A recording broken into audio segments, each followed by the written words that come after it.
Hi, I'm Paul. And I'm Ming. And welcome to Skip the Rulebook, your secret passage through the labyrinth of the rulebook to the treasure of your shiny new game. Today we're delving into a dungeon in search of glory with Awesome Kingdom. In this game you play an adventurer in search of fame, fortune, and a dragon-sized portion of awesomeness. Unfortunately, being awesome does not come easy to all. You'll be faced with traps, monsters, and your fellow adventurers, all trying to stand between you and the right to be called the most awesome. Let's skip the rulebook. The version of Awesome Kingdom we have in front of us is the Tower of Hateskull. This can, for all intents and purposes, be considered the base version of the game.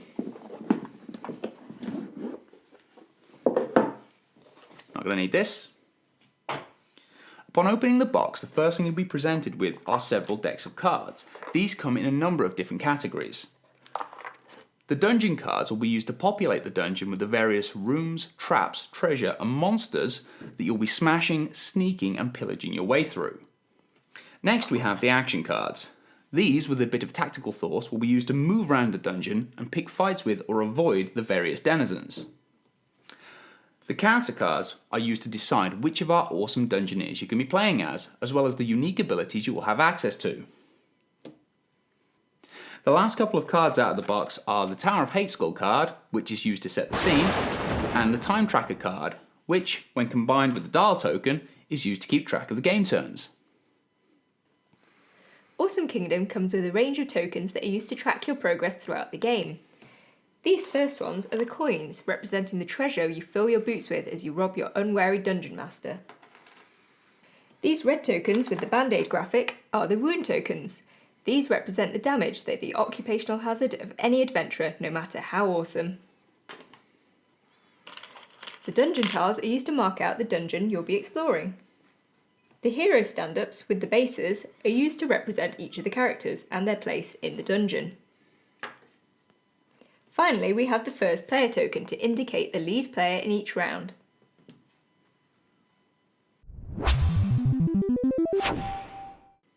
Although Awesome Kingdoms is a card game, the dungeon itself does require some setup on the table before you begin play. Start by taking the Tower of Hateskull card and placing it in the middle of the game area. Although this has no special rules, it does seem implied that future expansions will introduce new settings that do. If you've got any new players, make sure to read out the fluff so they know exactly why they're risking life and limb, unless they need no reason other than for awesomeness. Next, take the Time Tracker card and place it face up with the Dial token on it, pointing to day 1. This indicates the first turn of the game. Now we set up the various cards. The set with the door graphic on the back are the dungeon cards. Simply shuffle these and place them face down in a pile in the centre of the game area. The next set have a graphic of winged boots on the back. These are the action cards. Again, shuffle these and place them next to the dungeon cards. Finally, shuffle the hero cards and randomly deal 1 to each player. The hero cards also act as your reference card, so each player can keep track of the basic symbols during the game. Once each player has a character, they should take the stand-up which matches it and place it in front of them. Any unchosen heroes should then be placed back in the box. They're just not awesome enough. The next step involves laying out the dungeon. Take a number of dungeon tiles equal to the number of players plus 7. So in this case, we take 2 tiles, 1 each for me and Ming, plus 7 gives us a total of 9. Lay these out in a rough circle around the decks we've already placed. Although this doesn't have to be perfect, it's a good idea to try and spread them out evenly. These dungeon tiles each represent one of the rooms in the Tower of Hateskull. For the next step, we need to figure out a player order. To do this, you can simply choose or randomise it, but I prefer the method suggested in the rulebook. The first player is the one who has most awesomely thwarted death, or the one who owns the most pointy things. Seems pretty reasonable. While defying death isn't my forte, pointy things are most definitely my niche.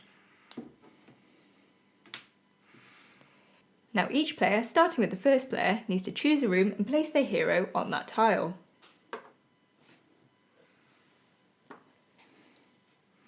The choice at this point is fairly academic, as we don't know what is going to be in those dungeon rooms. Some of the characters do have special rules relating to their proximity to other characters, but we'll cover this a bit later. Now we get to see what goodies the dungeon holds. Deal 1 dungeon card face up next to each dungeon tile. that doesn't have a hero next to it.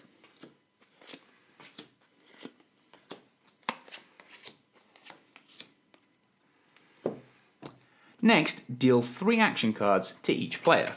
This will form your starting hand. The last step is to place a pile of wound tokens and coin tokens where all players can reach them. With the dungeon set up, you're ready to start playing. The aim of Awesome Kingdom, as is the aim in life, is to be the most awesome. To achieve this, you move your hero around the dungeon, collecting awesome points and coins as you go. The game itself is divided into 3 days.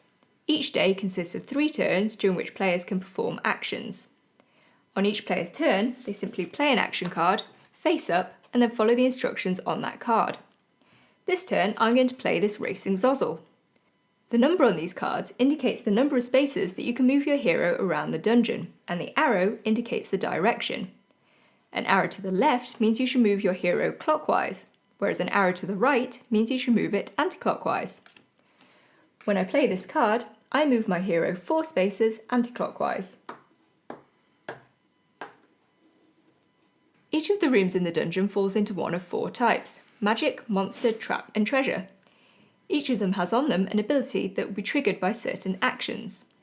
These actions are indicated by a range of little symbols. The card that I've landed on this turn is a treasure card and carries the first of our symbols.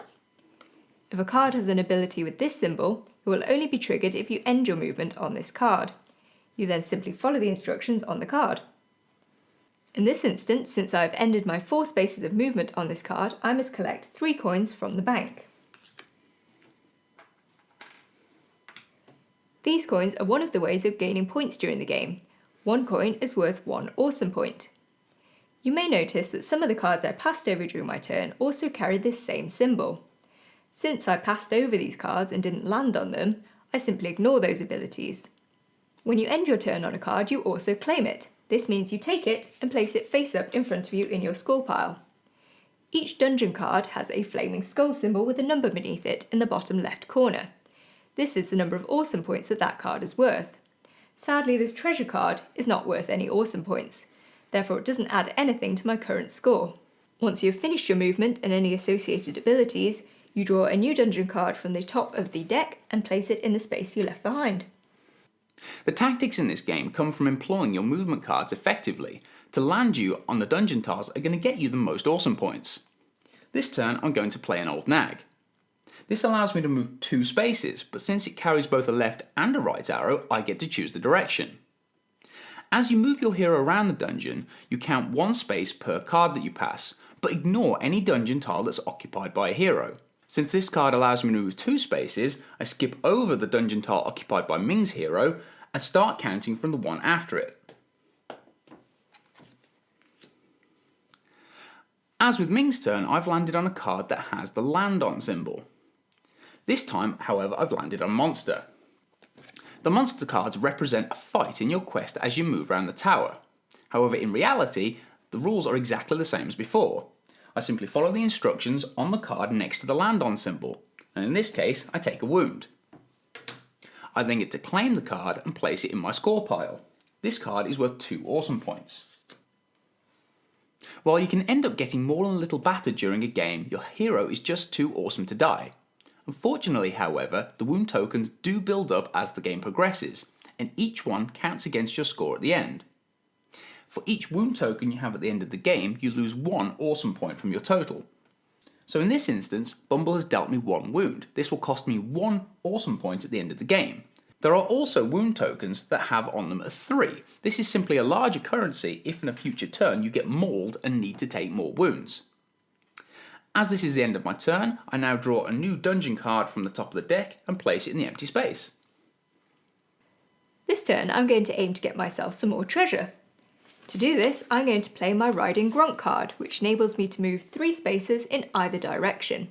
I'm going to choose to move anti-clockwise. This move will take me to the Gold Coins card. However, in doing so, I pass over the Cranatorium card. This card has on it the word pass, which indicates that by simply passing over this card, I activate one of its abilities, indicated by this symbol. By passing over this card during my move action, I cause myself to gain 1 wound token. Since I haven't landed on the card, I don't claim it but continue my move action to the gold coins.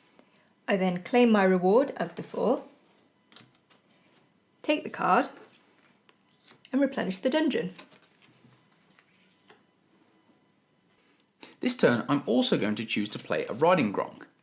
Because the arrow is pointing both directions though, I get to choose to move the opposite direction and move my hero clockwise. I'm hunting bumbles. As with last turn, I also take 1 wound token. Unfortunately, however, I've also landed next to a card that carries this symbol. The adjacent symbol means that this mumble also has an ability that becomes activated. I simply read the card and follow the instructions, in this case taking 1 more wound. As my movement is finished, I now claim the card on which I landed and replenish the dungeon cards to end my turn. For my last action of this day, I'm going to play my Racing Zozzle card, which allows me to move 4 spaces anti-clockwise, remembering to skip out the dungeon tile with Paul's hero on it. 1, 2, 3. In this move, I'm going to encounter another of our dungeon types, the Stop card. This card prevents me from moving the full 4 spaces dictated on the action card and immediately ends my turn on this Gronk trap. This is an example of a trap card and it carries no other ability, but it does force me to claim it. Trap cards generally have negative points, so by landing on this card, I actually lose an awesome point. I again finish by replenishing the dungeon. So far, my awesome hero has taken more than a bit of a beating. Since wounds are negative awesome points at the end of the game, it's a good idea to try and get shot of them if possible. This turn I'm going to play my Trudge card, which allows me to move 1 square in any direction, so I'm going to go anti-clockwise and land on this Gronk Juice card. This is a magic card and carries no symbols, and as such has no action that is activated this turn. I do get to claim it though. Magic cards generally have some kind of bonus or function that will aid you later in the game. Simply read the text on the card and apply that bonus at the appropriate time. This Gronk Juice card will allow me to heal my character by discarding half of my wound tokens, but not until the end of the day. So I retain this card until later on. As all players have now played all of their action cards, it's the end of the current day. We move the time dial to day 2, and I pass the first player token to the next player sat clockwise, in this case Paul. Resolve any cards which have on them at the end of the day. My Gronk Juice that I picked up last turn allows me to discard half of my wound tokens rounding up. I then discard the card. Finally, deal 3 action cards to each player. This begins our next day. So far we haven't said anything about character special rules. There are a number of different characters in Awesome Kingdom, each with their own awesome ability that will affect your game in some way. This game I'm playing Junk Venter. She has a special ability which allows her to treat negative values on cards as positive. I'm going to try and capitalise on that this turn by playing my Old Nag card and moving 2 spaces clockwise. This lands me on the Cranatorium which belted Ming earlier on.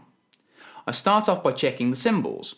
Since I've neither passed over or landed adjacent to that card, I don't take any damage. I do, however, claim it. For a normal character, this would be a bad thing, since the Cranatorium has a -3 for its awesome point value, and thus would reduce their score. Since I'm playing Junk Venter, I treat it as a +3, and increase my score by that many.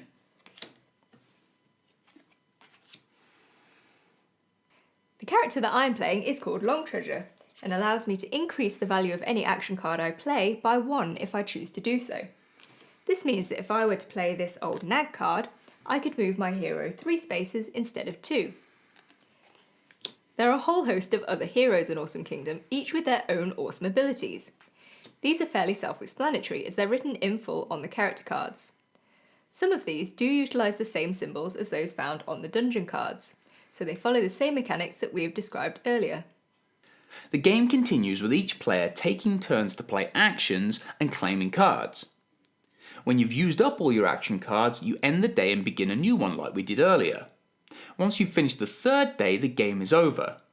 To determine the winner, simply add up the points on the cards you claimed during the game. Add on the value of any coins, and subtract your wound tokens. The person with the most points is the most awesome hero, and incidentally the winner. If there's a tie on points, the person with the most coins wins. Failing that, the person with the least wounds. If after all that it's still a tie, the two players who tied must duel to the death in a good old-fashioned medieval style no-holds-barred game of rock, paper, scissors. Winner takes all. As the rulebook eloquently puts it, there are no shared victories in Awesome Kingdom. Shared wins are for other, less awesome games. There are a couple of action cards which are a bit different from those we've already used.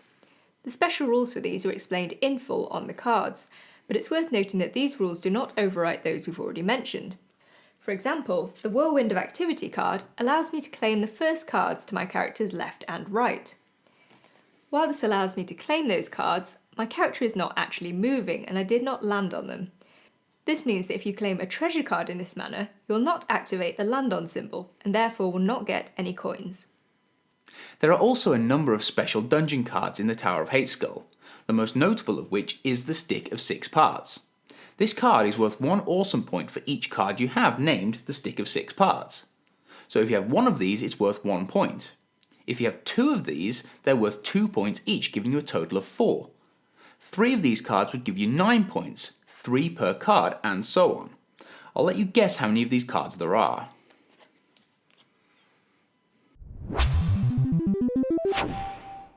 That's it from us at Skip the Rulebook. If you found this video useful, please hit like. If you want to hear more from Skip the Rulebook, press subscribe. You can also find out more about us on Facebook, Twitter, and Instagram. Keep your eyes out for a Just Play video to watch us play Awesome Kingdom from start to finish with our friends. Join us next time on Skip the Rulebook for your chance to play that new board game without having to do any tedious rule reading. See you later.